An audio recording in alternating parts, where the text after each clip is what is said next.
এখন তো সবাই ওই খালি তোতাপুরি আর কি বলে ওটা হরিয়ানা এগুলাই ইয়া করে আর কি।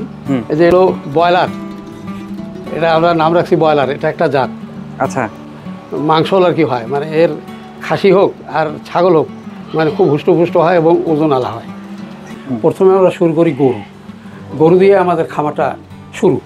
তারপরে আমি পর্যায়ক্রমে দেখি যে ছাগল রাখলেও গরু আর ছাগল পাশাপাশি রাখলে খারাপ হয় না, ভালো হয়। তখন আমরা একটা ভালো ছাগল একটার পর একটা আর একটা এরকম 2-3টা ছাগল আমরা আনলাম। আনার পর ভালো জাতের পাঁঠা নিয়ে আসলাম।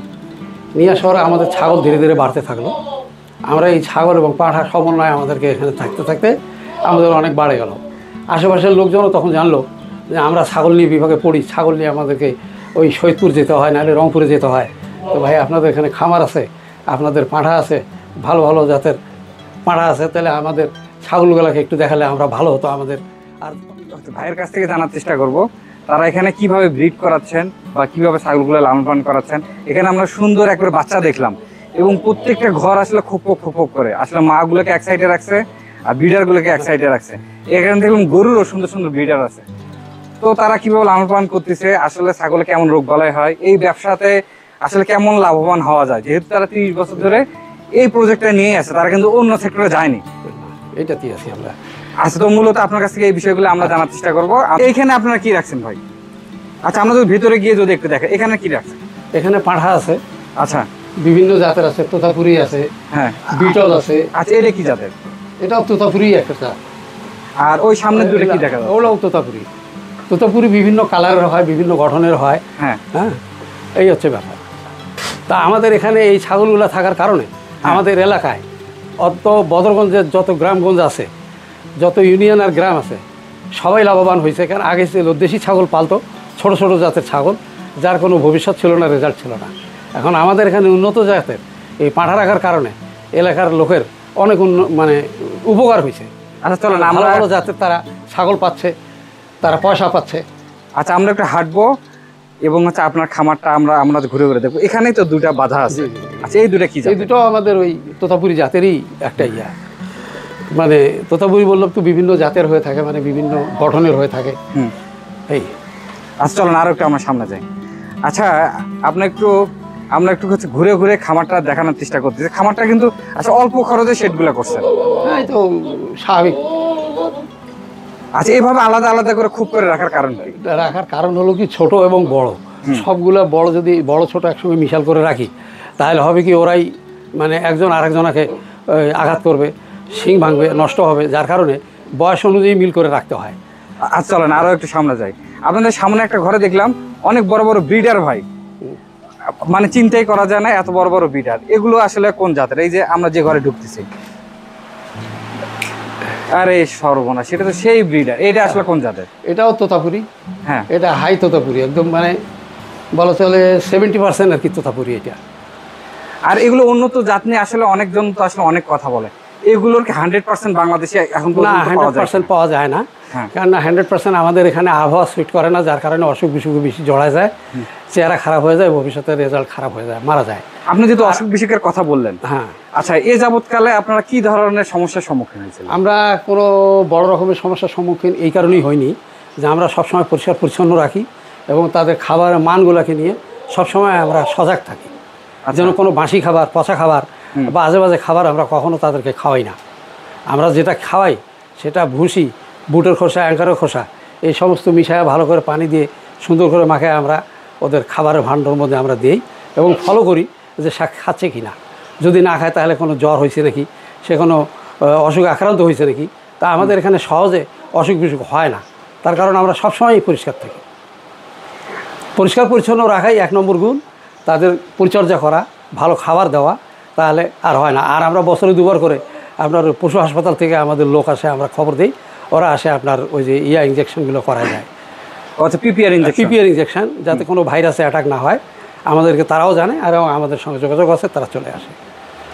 আর আপনার মানে সবুজ ঘাস ওইটা দিচ্ছেন নাকি? হ্যাঁ, সবুজ ঘাস আমরা খাওয়াই, কাঁঠালের পাতা খাওয়াই, সিজনে এই সমস্ত খাওয়াই। আর মূল খাবার যেটা, সেটা হলো মোটা গমের ভুসি, বুটের খোসা, অ্যাঙ্করের খোসা, কাঁটাপোয়াল, এটা সুন্দর করে পরিমাণ মতো দিয়ে আমরা ওদের খাবারের ভাণ্ড ভরে যে যেরকম খায় সেই পরিমাণ আমরা 2 টাইম, পারতপক্ষে 3 টাইম খাওয়াই।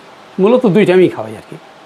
আর সাধারণত একটা ছাগলে আপনাদের কেমন টাকা খরচ হচ্ছে ছাগলের পিছনে একদিনের খাবার যদি আমরা হিসাব করি? একদিনের খাবারের ছাগলের ছোট বড় সাইজ অনুযায়ী, গঠন অনুযায়ী সে খুব বেশি 60-70 টাকা। আর সারাদিনের খাবার? হ্যাঁ। আচ্ছা আসেন আমরা আরো একটু দেখাই। এখানে তো একদম পুরো এগুলো দানাদার খাবার না? দানাদার খাবার, হ্যাঁ। আচ্ছা এই আমরা তো আসছি দুপুরবেলা। আচ্ছা আচ্ছা এই খাওয়ার হ্যাঁ। পরে আচ্ছা এই সাইডটা কি আমরা ঢুকে একটু যদি সামনে যাইতেন। তো আজকে কিন্তু প্রচন্ড রোদ হঠাৎ করে। আর এইখানে আসলে সবগুলো মা জাতের নাকি মা জাতের? জাতে, এখানে মা জাতে যে বাচ্চা হয়েছে একটা, আচ্ছা। এটা প্রথম বাচ্চা। হুম। তা এটা এরই বাচ্চা এটা, আর এগুলা গাভিন, এগুলো প্রেগনেন্ট অবস্থায় আছে, এগুলোও প্রেগনেন্ট অবস্থায় আছে। আর মানে এটা কোন জাতের? এটা হলো ওই যে আমরা তো আমাদের যে জাতের পাঁঠা আছে ওই জাতেরই আমরা দেখাই, আমরা তো অন্য কোনো ইয়া দেখাই না। এটা এখন ছোটোতে বোঝা যাবে না, যত দিন বড় হবে তখন এটার মানে ফেস চেঞ্জ হবে বা ইয়া হবে। আর আপনার কাছে যে মা জাতের ছাগলগুলো আছে এগুলো সাধারণত আসলে কোন কোন জাত আছে? আমাদের কাছে স্বাভাবিকভাবে আমরা ওই তোতাপুরিই বেশি, আর রাম ছাগল। আর এতদিনের অভিজ্ঞতায় আসলে কোন জাতের বেশি মানে বাচ্চা পাওয়া যায়? সেটা হলো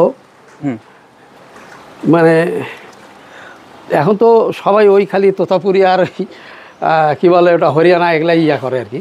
এই যে এটাও আমরা, এটা হলো ব্রয়লার, এটা আমরা নাম রাখছি ব্রয়লার, এটা একটা জাত। আচ্ছা। এটা খুব মাংস আর কি হয়, মানে এর খাসি হোক আর ছাগল হোক মানে খুব হুষ্টপুষ্ট হয় এবং ওজন আলা হয়। এগুলো ছাগল আছে এখানে এই যে বাচ্চা সহ মা সহ আছে। হ্যাঁ, এদেরই বাচ্চা, ওরাই মা, ওরা আছে আর কি একসঙ্গে। যে দুটো করে বাচ্চা এখানে রাখা আছে। আর আপনার পিছনে যে আচ্ছা আমরা গাভীগুলো দেখতে পাচ্ছি ভাই, এই গাভীগুলাতে সাধারণত সর্বোচ্চ এখন তো সবগুলো প্রেগনেন্ট অবস্থায় আছে। প্রেগনেন্ট অবস্থায় আছে, বাচ্চা হয়েছে একটা, মানে একটার বাচ্চা হয়েছে। আর এগুলোতে বাচ্চা তো আগেও কিছুদিন আগে হয়েছে, কতগুলো গাভ আছে এই আর কি। আর এগুলো থেকে সর্বোচ্চ কত লিটার পর্যন্ত দুধ পাইছিলেন? দুধ আমরা সর্বোচ্চ পাইছিলাম 18 লিটার পর্যন্ত। আচ্ছা, 18-20 এরকম। 18-20। আর উন্নত জাতের গাভীগুলোতে মানে আপনার কিরকম সমস্যা দেখতে পাইছেন? আমরা এখানে খুব বড় কঠিন কোনো সমস্যা ইনশাল্লাহ পাইনি। যেটাকে বলা খুরা রোগ, সে রোগ হওয়ার আগেই আমরা ওই ভ্যাকসিন দিয়ে দিই। আর খুব সচেতন থাকি, মানে শেড পরিষ্কার পরিচ্ছন্ন, সবচেয়ে বড় কথা পরিষ্কার পরিচ্ছন্ন, এবং ওর মুভমেন্ট বুঝেই আমরা ওই আগেই আমরা সেই ইঞ্জেকশন দেওয়া, তারপরে ওষুধ দেওয়া, ডাক্তারকে দেখানো, এগুলো আমরা করি, যার কারণে আমাদের ক্ষতিটা কম হয় ইনশাল্লাহ। এখন যে এই যে কী কয় একটা রোগ বাইর হয়েছে, গায়ের মাংস খসে পড়ে। আচ্ছা, ওটা লাম্পি স্কিন ডিজিজ? না, ওগুলো ইনশাল্লাহ আমাদের এখানে হয়নি, আমাদের হয়নি আল্লাহর রহমতে। আর এই গরুটা সাধারণত কত লিটার পর্যন্ত দুধ পাচ্ছেন? এ তো বাচ্চা কয়েকদিন হইলো, মানে বোধহয় 1 মাস হয়েছে কি না 1 মাস হয় না। বলছি এটা থেকে কেমন দুধ পাওয়া যাচ্ছে?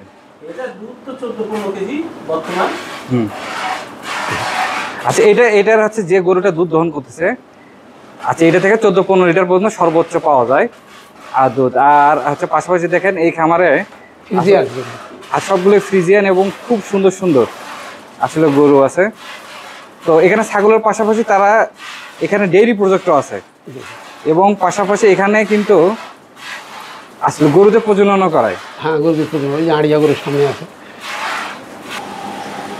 আর হচ্ছে বড় ভাই, এখানে কি সবগুলো ব্রিডার আপনারা রাখছেন? জি, এগুলো তো বিশাল বড় বড়। এখানে দেখা যায় যে অনেক লোক অফিসে যায়, হ্যাঁ, সাধারণত ইঞ্জেকশন দিয়ে বীজ দেওয়া হয়। সেই বীজে কনসেপ্ট যখন করে না, 4বার 5বার করে অনেক মানুষগুলো আসে আমাদেরকে বলে যে ভাই আমরা 4-5 বার করে অফিসে যাই, আপনার অফিসে বীজ দিছি কিন্তু কনসেপ্ট করতেছে না। কারণ আড়িয়া দেখালে এটা হওয়ার সম্ভাবনা থাকে, এটা আমরা শুনছি। তো সেই শুনে আপনাদের কাছে আমরা আসছি।